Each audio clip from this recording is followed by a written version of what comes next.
नुकत्याच झालेल्या विधानसभा निवडणुकीत जिंकून येण्यासाठी लाडक्या बहिणीसाठी सुरू केलेल्या मुख्यमंत्री माझी लाडकी बहीण योजनेचं गाजर दाखवलं होतं. हे आता सिद्ध होताना दिसतंय.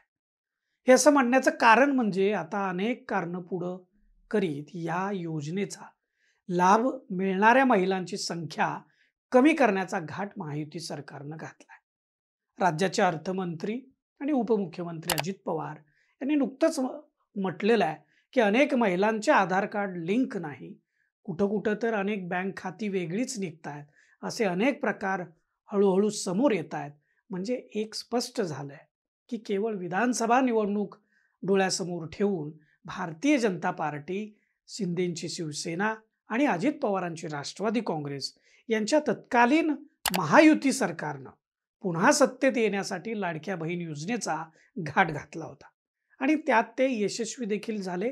राज्यामध्ये महायुतीचं सरकार पुन्हा प्रचंड बहुमतानं महाविकास आघाडीचा सुपडा साफ करीत आलेला आहे. तुमचं राजकारण झालं, मात्र तुम्हाला राज्याची तिजोरी जी विश्वस्त म्हणून सांभाळायला, तिचं नियोजन करायला दिली होती, तिथं तुम्ही तुमच्या स्वार्थासाठी पुन्हा सत्तेत येण्यासाठी 1-2 रुपये नव्हे तर तब्बल 17,000 कोटी रुपये सरकारी तिजोरीतून तुम्ही महिलांच्या बँक खात्यावर पाठवले. हा खरं म्हणजे सरकारी तिजोरीवरती तत्कालीन महायुती सरकारनं टाकलेला एक मोठा दरोडाच म्हणावा लागेल. हे असलं राजकारण महाराष्ट्राला परवडणार आहे का?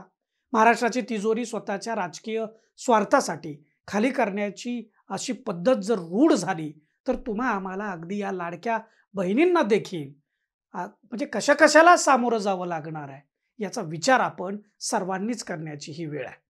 याच विषयी आपण सविस्तरानं या व्हिडिओमध्ये बोलणार आहे. नमस्कार, मी दीपक दराडे आणि तुम्ही पाहताय for the people news.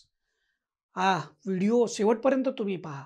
For the people news चॅनलला आणि नियमित पाहण्यासाठी चॅनलला सबस्क्राईब करा, लाईक व फॉलो जरूर करा. मंडळी, लोकसभा निवडणुकीत दारुण पराभव झाल्यानंतर महाराष्ट्रात सत्तेत असलेल्या तत्कालीन महायुतीच्या सरकारनं मध्य प्रदेश सरकारच्या धर्तीवरती मुख्यमंत्री लाडकी बहीण योजना जाहीर केली. या योजनेमुळं महाराष्ट्राच्या तिजोरीवरती अतिरिक्त बोजा पडणार होता. परंतु सत्तेत पुन्हा येण्यासाठी भारतीय जनता पार्टी, शिवसेना, राष्ट्रवादी काँग्रेस, महायुतीचं सरकार या पक्षाचं या लाडक्या बहिणीसाठी मोठा गाजावाजा करीत त्यांनी ही योजना सुरू केली होती.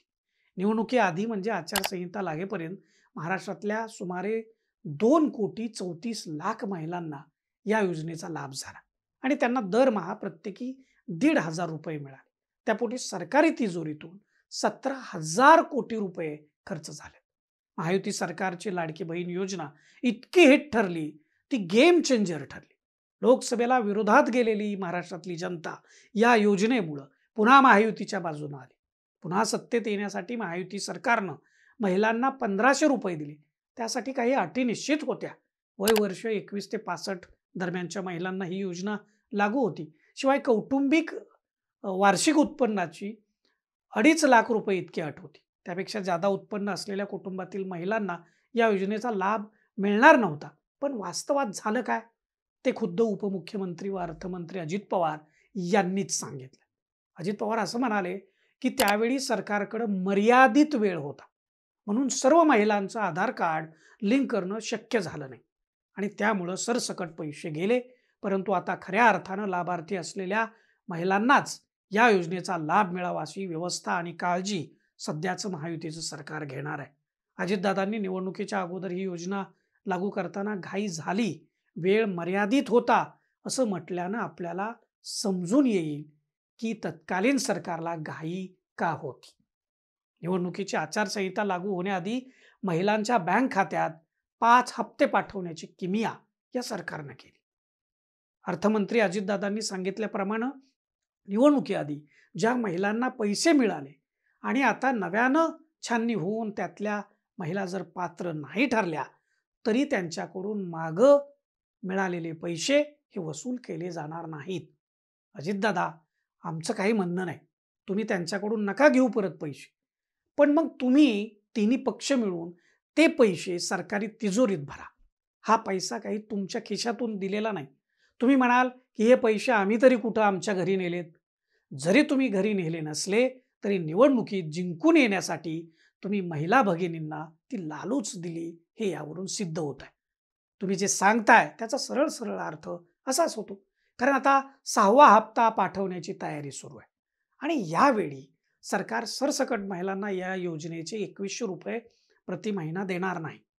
तर त्यासाठी कुटुंबाचं वार्षिक उत्पन्न तपासलं जाणार आहे. महिलांचे आधार कार्ड लिंक केले जाणार आहे. शिवाय ज्या महिलांना पीएम किसान सन्मान निधी आणि नमो शेतकरी महासन्मान निधी योजनेअंतर्गत दरवर्षी ₹12,000 मिळतात, त्या लाभार्थी महिलांना लाडकी बहीण योजनेअंतर्गत दरमहा केवळ ₹500 मिळतील, असं राज्याच्या महिला व बालकल्याण मंत्री आदिती तटकरे यांनी म्हटलंय. या योजनेचा म्हणजे पीएम किसान सन्मान आणि नमो शेतकरी महासन्मान या योजनांचा लाभ मिळणाऱ्या महिलांची महाराष्ट्रातली संख्या किती आहे? तर ती 19,20,000 इतकी आहे. त्यामुळे त्यांना लाडकी बहीण योजनेतून केवळ फक्त ₹500 मिळणार आहे, असं मंत्री महोदया म्हणाल्या. याबरोबरच आदिती तटकरे यांनी सांगितल्याप्रमाणे लाडकी बहीण योजनेसाठी सुमारे 2.5 कोटी महिला लाभार्थी आहेत महाराष्ट्रामध्ये.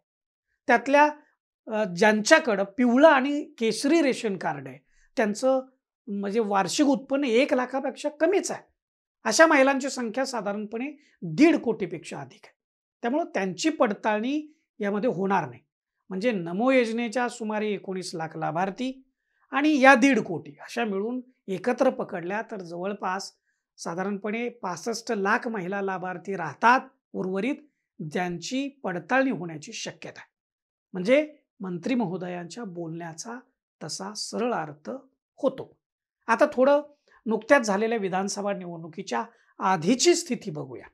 तत्कालीन महायुतीच्या सरकारनं पुन्हा सत्तेत आलो तर 1,500 ऐवजी ₹2,100 महिना आम्ही देऊ अशी घोषणा त्यावेळी केली.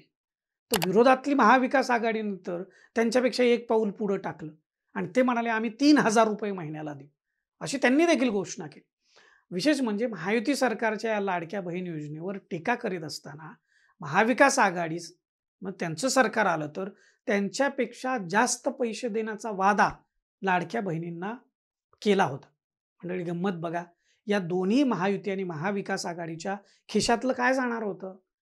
ह्या सगळ्यात द्यायला पैसे आणि या घोषणा करायला देखील सगळा आर्थिक ताण तर तुमच्या आमच्यावरच येणार होता. नेमकं काय काय बिघडलंय या अशा थिल्लर राजकारणामुळं? जनतेचा काय तोटा झाला यामुळं? लाडक्या बहिणींना जरी वाटत असेल की अरे आपल्याला तर दरमहा ₹1,500 मिळाले आणि भविष्यात ₹2,100 मिळणार आहेत, मग या विरोधकांना म्हणजे या योजनेला विरोध करणाऱ्यांना का पोटसूळ उठलाय असंही या लाडक्या बहिणींना वाटू शकतं. परंतु त्यांना याची कल्पना नाही की यामुळं काय काय तोटे आपल्याला सामूहिकरित्या भोगावे लागतील, आपले होऊ शकतील. आणि असंच सुरू राहिलं, या पद्धती जर रूढ झाल्या तर भविष्यातही मोठे तोटे आपल्याला सहन करावे लागतील.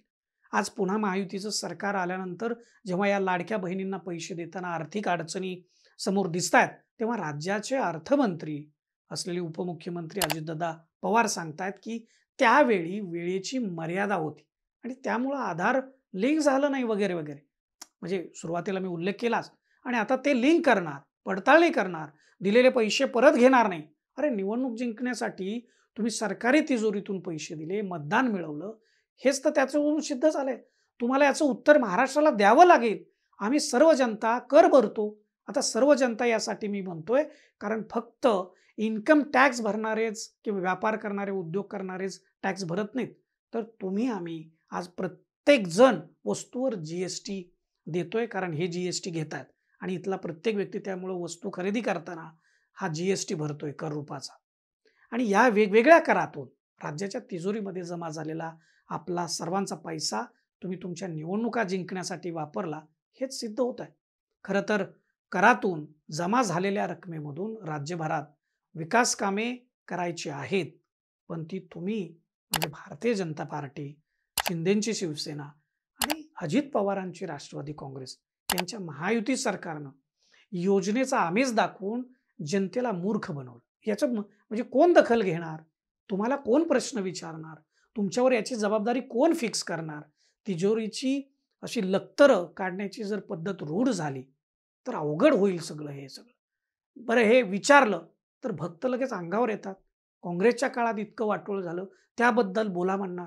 अरे बाबांनो, आता हे सरकार सत्तेत आहे. याच्या अगोदर हेच सरकार होतं आणि यांनी घेतलेल्या निर्णयाबद्दल यांना नाही विचारायचं, तर मग कोणाला विचारायचं? आणि ते उद्या समजा सत्तेमध्ये दुसरे आले, तर त्यांनी देखील असंच जर सुरू ठेवलं, तर त्यांनाही आपल्याला विरोधच करावा लागेल. आणि त्यांनी 3,000 देऊ म्हटलं होतं, त्याला देखील विरोधच आहे. साधा विषय आहे.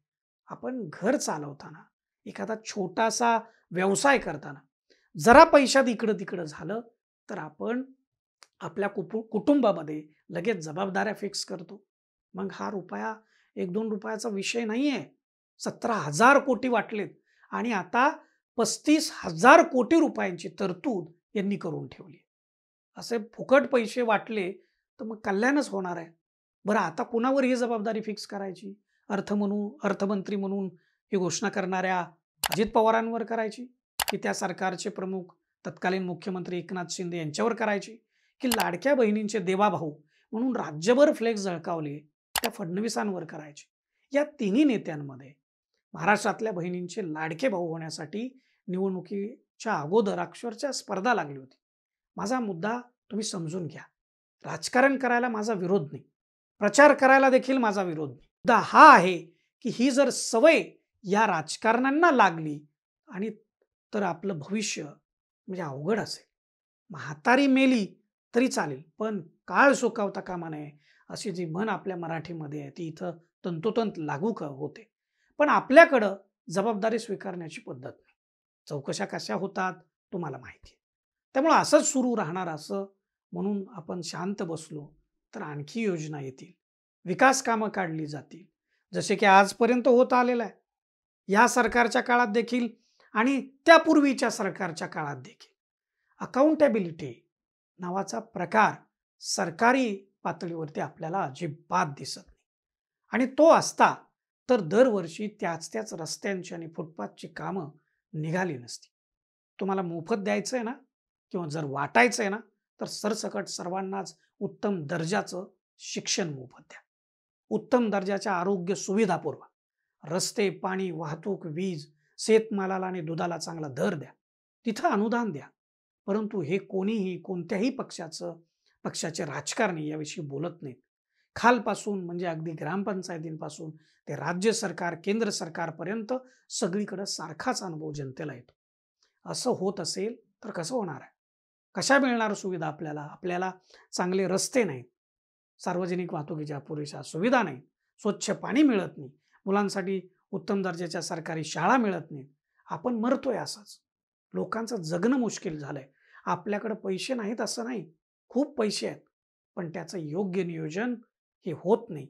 आणि ज्या योजनेतून जास्त पैसे खाता येतील अशाच योजना मंजूर केल्या जातात आणि त्याच सरकारमध्ये समावेश असलेले राजकारणी आणि प्रशासन हे दोन्हीच नाही, तर विरोधी पक्षातले देखील त्याच्यामध्ये सामील असतात टक्केवारीमध्ये.